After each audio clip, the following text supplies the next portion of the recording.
Good morning, everybody. This is Next Level Coaching, and we today are going to be doing something a little bit different than we've been doing. There is a lawsuit that has come out against Keller Williams, Remax, Realogy, Home Services of America, and the NAR, and a lot of the MLSs. About 20 MLSs from what I can. Yeah.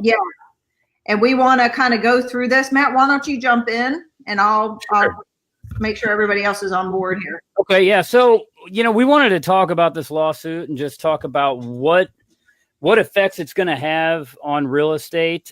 First of all, let's state right now that this is just our opinions, not the opinions of our brokerage or our associations or anything like that. Anything we talk about is just, and we're just kind of throwing it out there to see, what can we do? How do we think it's going to shape real estate? And then what do we as agents and as buyers agents need to do to be fiduciaries for our clients out there? And that's kind of where I really get to, and where I'm going to focus a lot of this on, is we need to do what's in the best interest of our clients always. So for you guys out there that aren't aware of the lawsuit, I've got it right here. It's about 30 pages.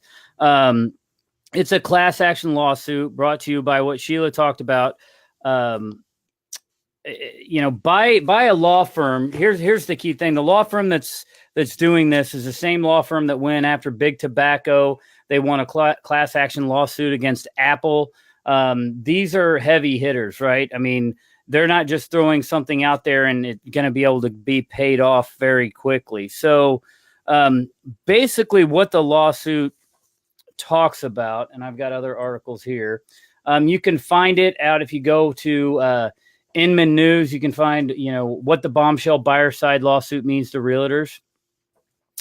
Basically what it's stating is that because the way that NAR and different franchises out there have in their manuals, and especially a law or something that the NAR put out talking about our buyer broker commission rule, that it obligates the seller to pay part of the buyer's agency commission, right?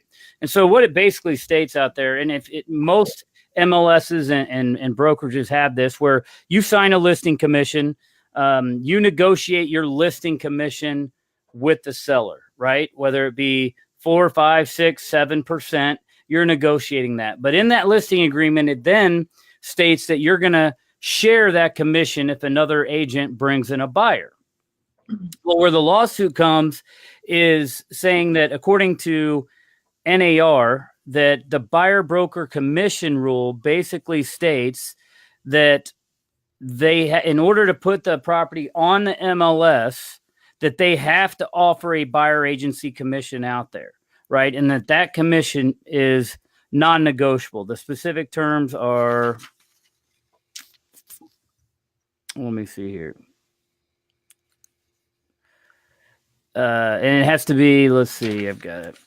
Anyway, that basically, I'm not going to be able to find it real quick, but basically that those commissions are non-negotiable, because you as a buyer's agent can't go negotiate the seller's commission, and that the seller is just basically agreeing to cooperate and pay you part of their commission.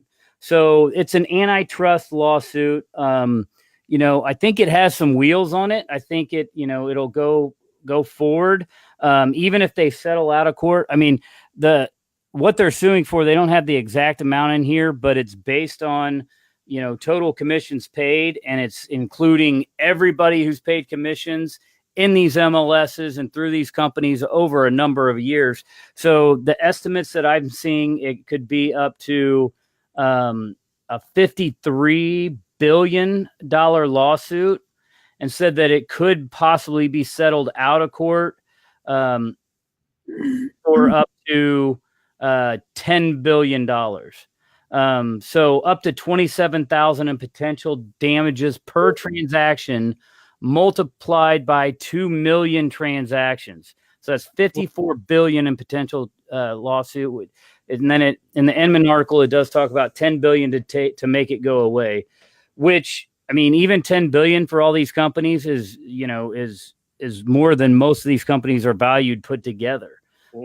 So it could change. I think the main thing they're wanting to do in the lawsuit is change the way that buyer agency commissions are handled. And so I just want to kind of talk about that and talk about, how they're handled now. Is it right? Is it right that the NAR basically has it where we share and we can't go in and negotiate? And I'll throw out a couple scenarios. Let's say there is a multiple offer situation on a property, right? And you're the buyer broker, you're the buyer agent working with your buyer. And in order to get the property, you want to take a lower commission, right? In most states and in most areas, and that's where this is talking about, you can't go in and negotiate a lower commission because it is a seller's commission and they're just going to share it, right? So you can't make that part of the contract. And so potentially you may lose that deal if everything's even and you're both maxed out on presenting multiple offers, but you want to take less, for your client to work in the best interest of your client. You're not allowed to do that. Right? You can't go to the seller and do that. So does that hinder your client getting that? And so I'll throw that scenario out there and we'll talk about that. And then also, where's this going to lead to? What's it going to look like if, and they stayed in here in a lot of other countries, in England and Germany and Australia and other places, the buyers do pay the buyer's agents their commission, right? Yeah. One of my best friends is her family owns big brokerages in Sydney. And when we started talking about our company going over there and opening there, she said, well, we're completely different than America. She grew up in Boston. She said, we don't operate the way you guys operate there. We don't have buyer agency. You're the listing agent. And then all of that is negotiated based on the buyer and the agent. It has nothing to do with the seller. So right. I think it's important, agents may realize, or agents that are younger or newer may not understand the power that NAR and the MLS has over us. And if agents haven't even taken listings before, they may not understand that. Somebody actually called me the other day and they said, is my buyer's agent commission negotiable? I said, well, number one, as a buyer agent, you've got to understand that it's in our system right now that the negotiation between the listing agent and the seller determines how the buyer agent is paid. Has nothing to do with us. We just see in the MLS what they've decided to pay the buyer agent, but right. It's not something that we can go back and negotiate with the seller on the buyer agent side. That's done on the listing side.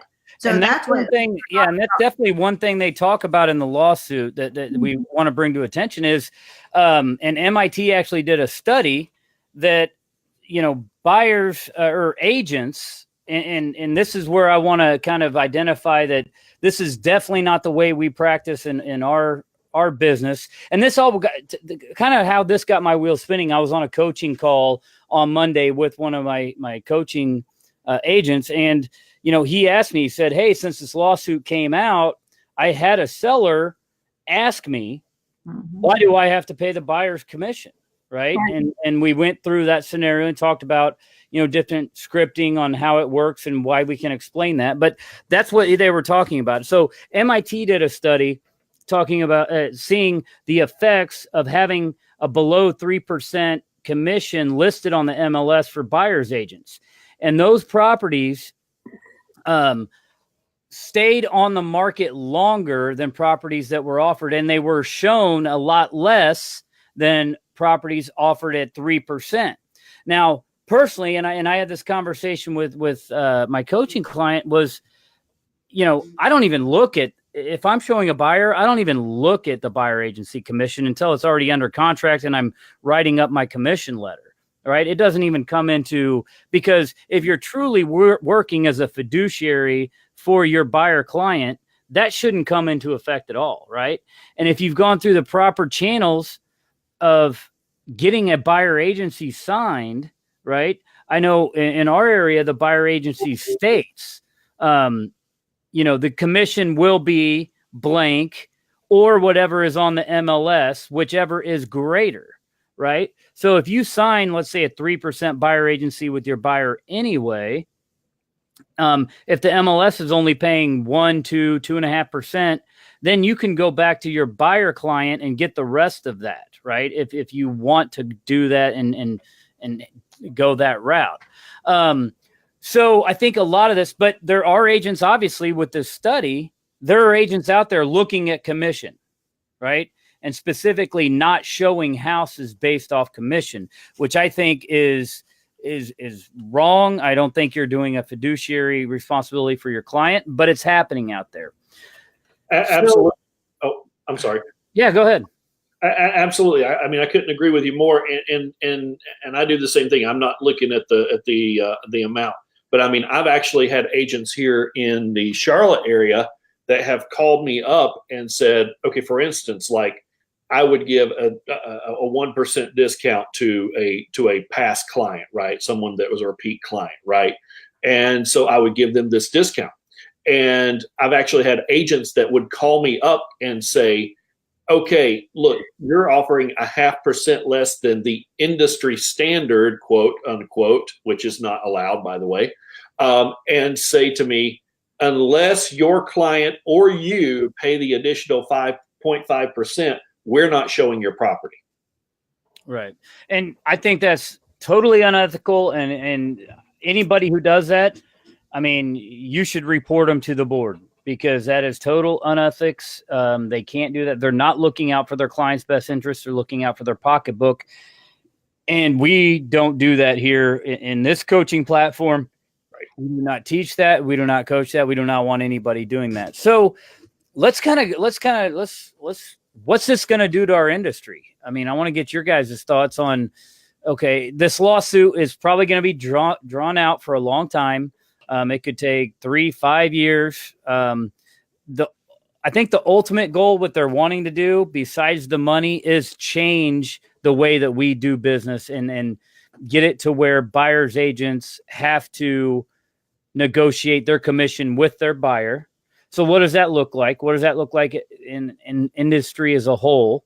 Another thing they mentioned is that was giving false value on properties, right? It was driving up purchase or the value of the property when it shouldn't be.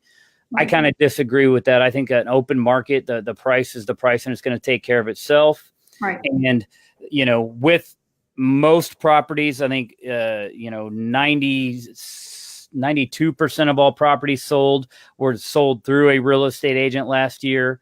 On the sell side, buyers, 87% of buyers were represented by an agent, right? So I don't think that's going to affect the overall price of the properties that much. And the prices that are out there, that's built into 96% of all properties, right? So I don't think that's adding a false value. Personally, I think that the market takes care of that.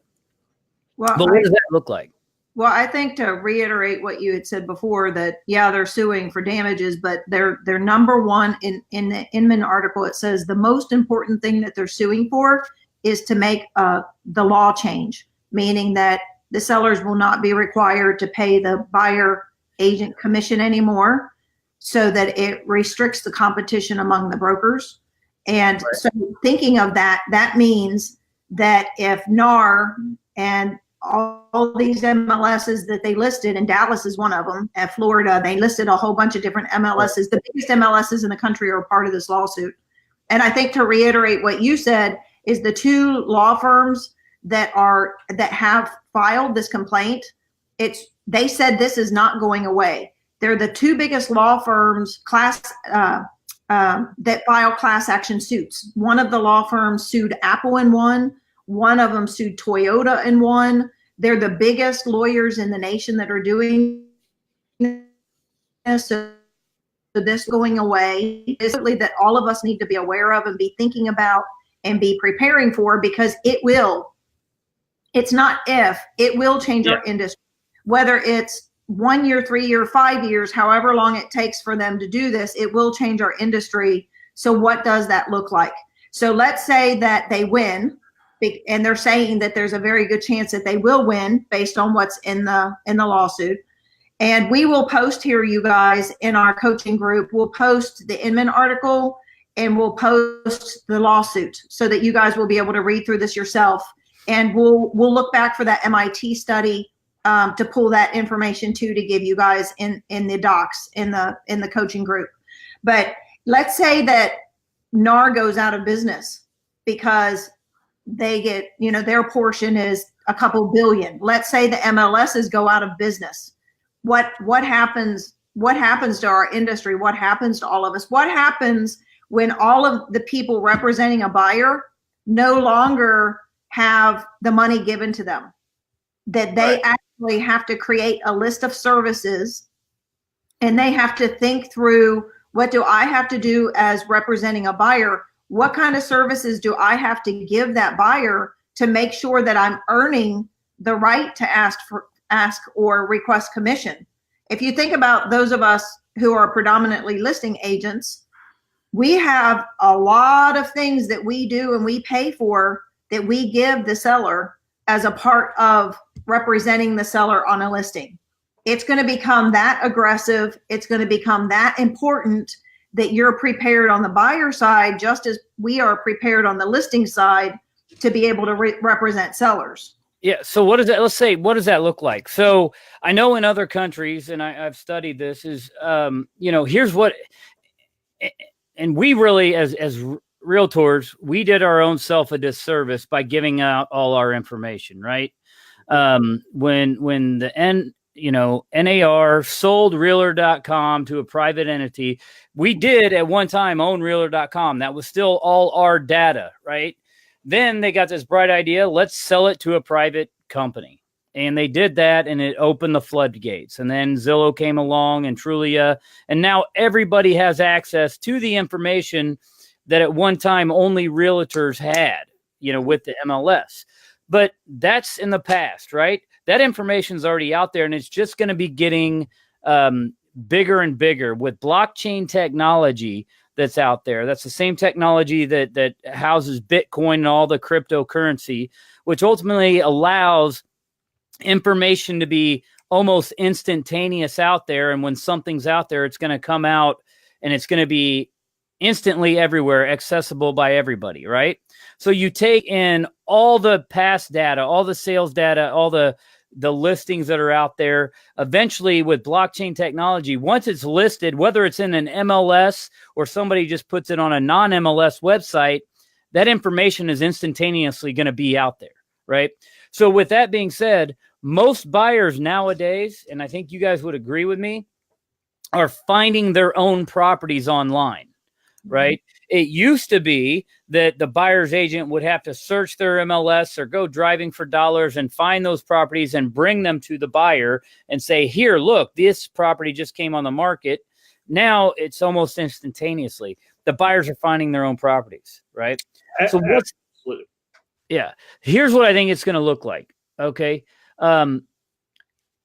If listing agents they're going to have to end up showing more of their own properties, correct? Mm-hmm. So let's say now that they take a listing and they don't have to share a commission with the buyer's agent. The buyer's agent have to negotiate their own commission.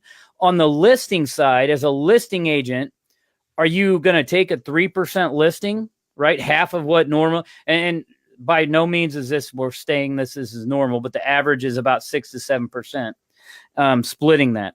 But is a listing agent going to take that listing at 3% if now they're having to show that property every single time a buyer wants to see it instead of having a buyer agency show it, right? Because now if the seller is going to truly be a fiduciary for their selling client, when that buyer calls up and says, I want to see this property, they're going to have to show it, right? And if they don't show it, then there's going to be a whole bunch of discrimination lawsuits, or there could be a whole bunch of stuff that comes out of that. So the selling agent is actually going to have to work harder and harder. So I think the selling commission is actually going to go up again to 4 or 5%. And then when that buyer finds the property they want and they want to be represented, then they're going to go out and hire a buyer's agent and say, hey, I want to hire you to just basically write up this property and represent me. So I see it personally as the seller agents are actually going to end up making more money on the listing side. Buyer agents are going to be in competition. They're not going to have to go out and show 100 properties. They're going to have to basically wait for the buyer to call them and say, yes, I'm great at negotiation and I'm great at making sure that it gets from contract to close. You already found the property. Yes, I'll do it. And they're going to do it at a smaller percentage. But overall, I think the percentage is still going to stay around 5, 6, 7% total on both commissions. We're just going to exchange money. So is it going to affect housing prices? No, because that's still wrapped into the whole price of the house. One thing I think it will do is I think the lenders are going to have to really look at this, right? Because as a buyer's agent, now you're going to go try to also negotiate buyer paid closing costs, including your commission in that house, right? So there's still going to be, so the lenders are going to have to allow higher closing costs in their deals. That's just my kind of take on it. And then with that being said, looking into the future, and then I'll let you guys talk because I'm long-winded here, but I really think this is an important topic. What, as agents out there that we're talking to, how are we going to provide that buyer agent value for our clients, right? One, a fiduciary, so you better be able to negotiate very well, right? And then what else can we do to provide great value, or what are we doing right now to provide great value to earn? I mean, on a $500,000 house, to earn $15,000 being a buyer agent. I think the buyer's agents are going to have to take a book, take a quote from a book from really good Uber drivers, right? If that makes any sense. You think about a really good Uber driver, right? A really good Uber driver gets in the car and immediately says, okay, what kind of music would you like? And hey, I got some cold water here. Would you like a water? And you know what I mean? Like their service from a taxi has gone from here to here. Right. Do you see what I'm saying? And I believe that a buyer's agent is going to have to do the same sort of thing. They're going to have almost a concierge that makes them different than the other guys. I could be wrong, but that's what I think. I think we lost Shannon. Oh, did you lose me? Nope, I still hear him. Sheila, it's probably your internet. You're freezing. Yep.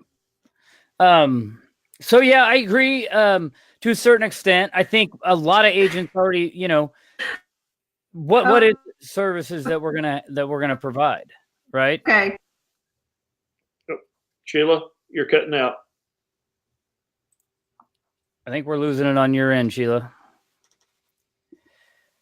So okay, well, let's keep going. I think that's right. I mean, I think you're going to have to provide great service and concierge and customer service no matter what in order to compete in the future, especially if you're going and negotiating how much commission you are worth to the buyer, right? Right now, you don't really have to. All you have to do is say, oh, don't worry about it. And this is in the complaint.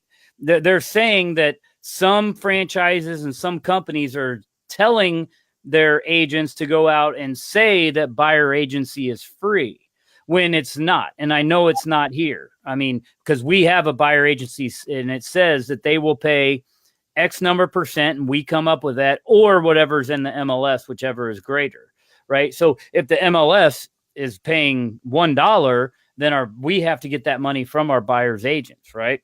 Right. Or from our buyers. So, what value are they providing today? I mean, is it, I think one, you're going to have to prove that, you can show statistics that you can negotiate the price down better than this other real estate agent over here, right? If you can show that, hey, as a buyer's agent, I, on average, get 96% of asking price compared to other agents that can only negotiate down 99 or 98% of asking price. That's a lot of money when you're talking about a $200,000, $300,000, $400,000 property, right? I'm going to save you thousands of dollars with my negotiation skills. Also, being able to prove that you have a track record of taking it from contract to close, right? I have a better track record of negotiating repairs. Or like you said, Shannon, providing that concierge service and say, you know what, if there are any repairs that are needed, guess what? I have a contracting company that I work with that, I have a foundation company that I work with that will, because I do give them a lot of business, they're going to give my clients a discount to save money on the repairs that are potentially needed. Yeah. Right.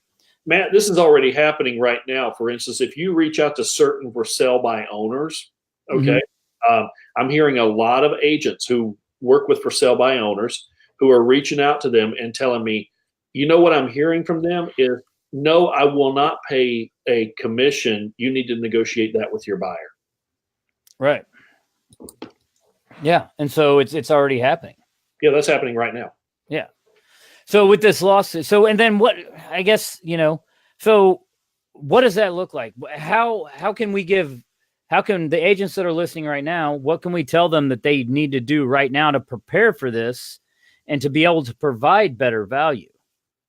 Because, let's face it, I hate to throw this out there because I've been in this industry a long time, 21 years. Real estate's been my whole career.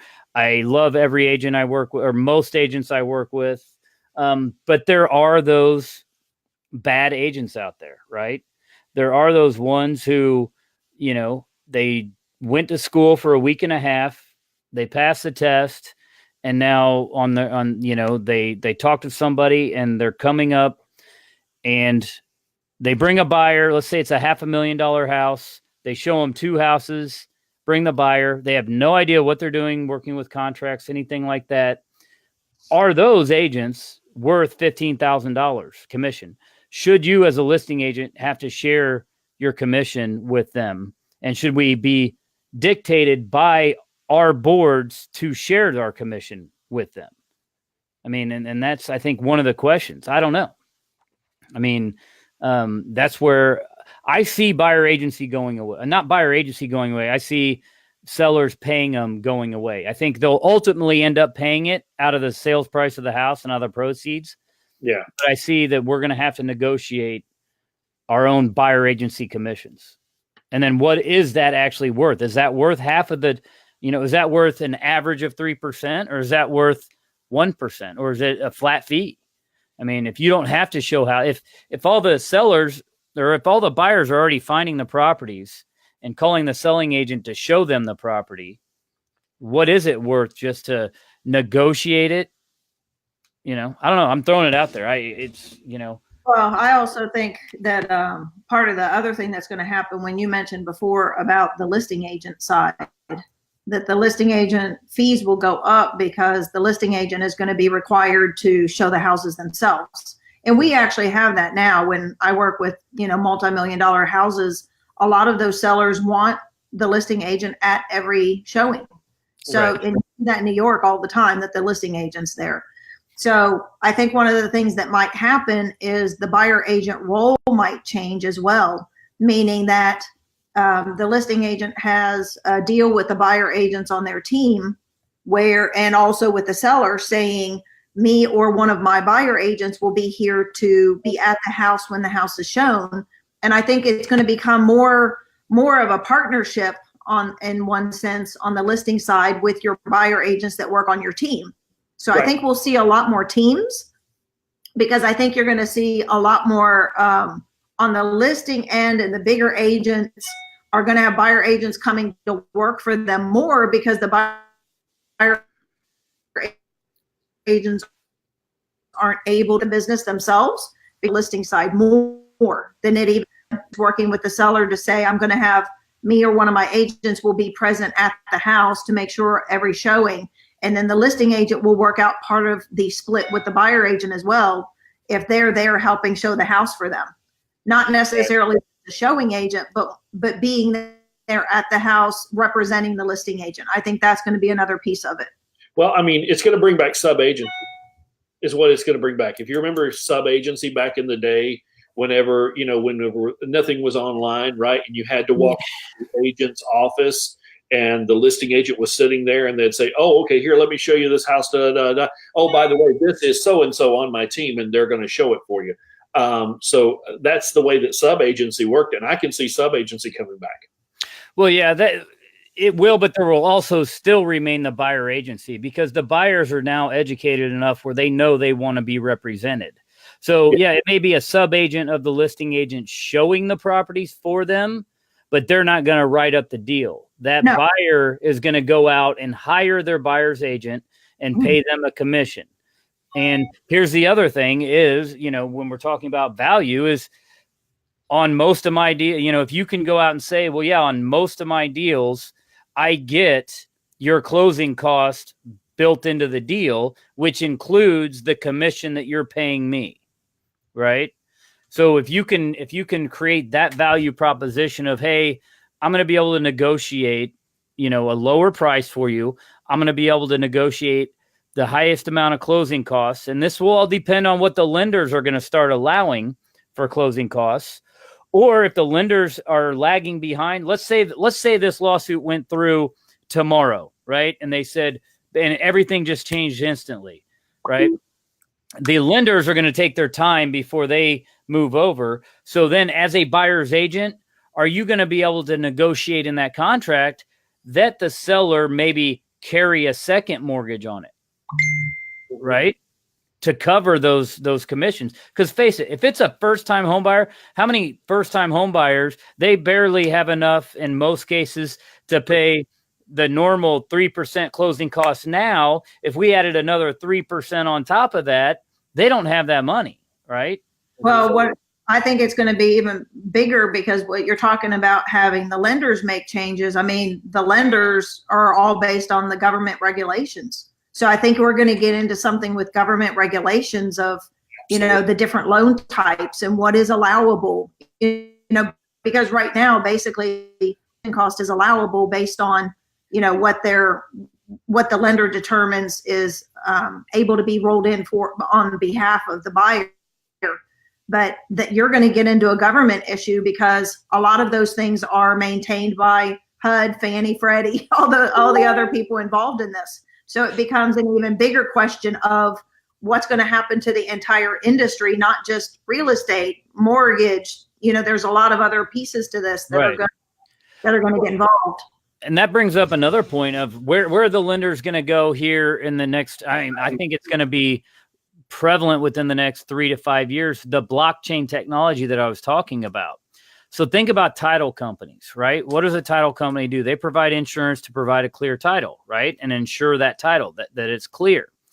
Well, they do that because they have kind of their own MLS, right? They had what we had. Once blockchain comes out, think of this. Once blockchain comes out and everything in every county is instantaneously updated,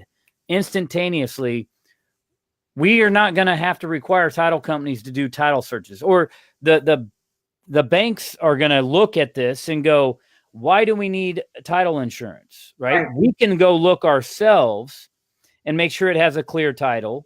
And yes, title insurance would be great, but if we have the information there, we can do it ourselves. And if we do make a mistake here or there, that's the cost of doing business. And we'll go ahead and make that right. Right. And I know some lenders that already have to do that on they have funds set aside where they have to sometimes buy back the loan because there was something on the title that the title company didn't catch. Right.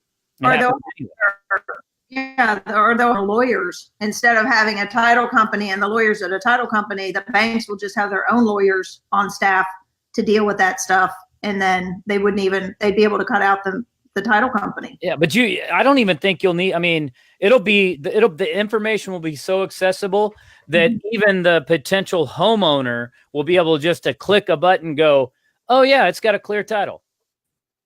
They'll be able to look instantaneously and go, boom, clear title. Perfect. Right. And if the lender can do that also, and they all agree, then all you're going to do is need a notary to notarize it. And with all the technology, are we even going to need that? Are we even going to need a physical signature? If we get, facial recognition on our signatures on a closing and they know it's us, are we even going to need a notary? Right? Well, we actually already have that. I have a company here in Dallas who's the first company to release this new technology that they're able to, it's a mortgage company, a national mortgage company who is doing closings, and they don't even need a notary. Basically, you do it by Zoom, and you hold the picture of your license up to the camera, and they push a button, and it is immediately closed because it's all electronic. Basically, you push a button, your signature's done, and you literally, we've started working with them to where you could stand in the house, do a final walkthrough, pull the computer up, push a button, the docs are signed, and you hand them the keys to the house. Wow. So think about this. Now my mind's racing is now the value that we provide as agents and getting the marketing out and everything. Obviously, we're there. A big thing that we do is to make sure that everything happens is legal and we're not discriminating and that we're helping them through that transaction. And of course, now it comes to marketing properties. We list a property, we put out, great marketing. We spend a lot of dollars on marketing because we can get it, in volume because we're doing so much that we have. So, but in the future, if all that information is out there, are we going to be as relevant as real estate agents, as brokers, as we are now, right? If a buyer and seller can both go on and know, hey, it has a clear title, and they all know, hey, and take this one step further. Every repair that's ever done to the house over the lifetime of the house is now documented in out there in the information.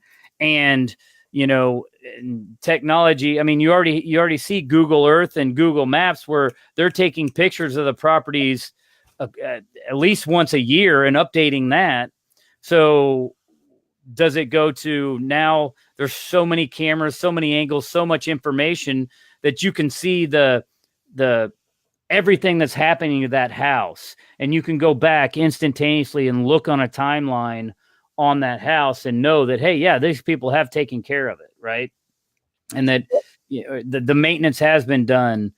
And where's that going to lead? I mean, this is, I think, we think, well, that's way, way far in the future. And but the way that technology is going so quickly, right, it may be here a lot sooner than we think.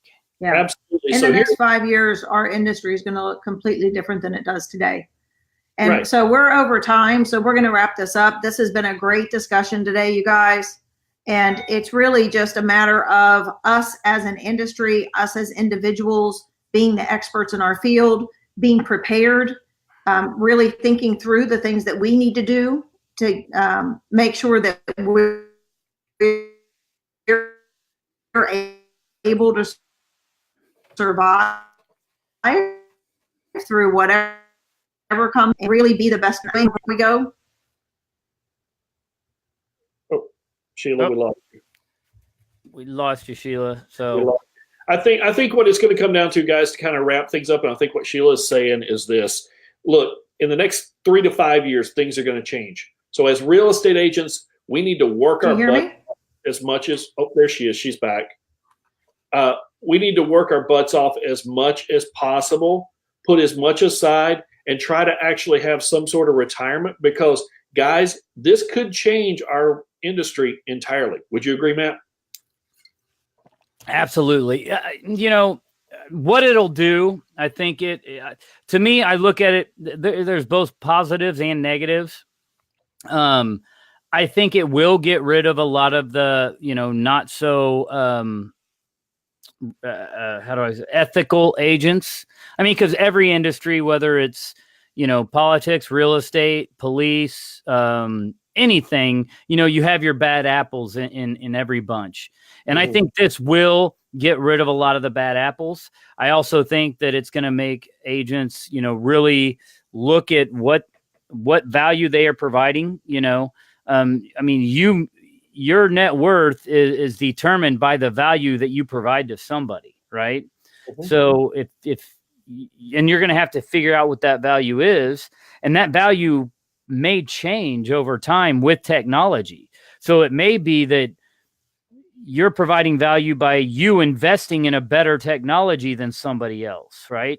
If you're the first one to get into the, blockchain technology per se, or if, whatever it is. And it's kind of up in the air because it's changing so fast. What is that?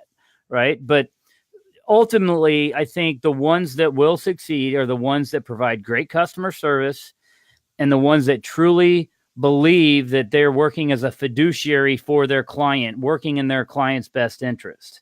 Mm-hmm. If you're an agent that looks at commission before you show a house, then you probably won't be around. I'm just saying. I mean, because it doesn't matter. If you're working on your client's for your client's best interest, trying to get them on the buy side, you're trying to get them the lowest price possible, negotiate the best repairs, and do it for a reasonable commission that you're worth, you're going to succeed. On the listing side, if you can do the best marketing, get the highest price possible and negotiate the best price on their side, then you're going to be relevant in the future. So awesome. Great discussion. Leave comments in there if you want to hear more on this. We can always carry this topic on another day, but awesome. Make it a great week. Go out there and sell a lot of houses for us. That's right. Bye. Awesome. Thanks, guys. Take care. Bye-bye.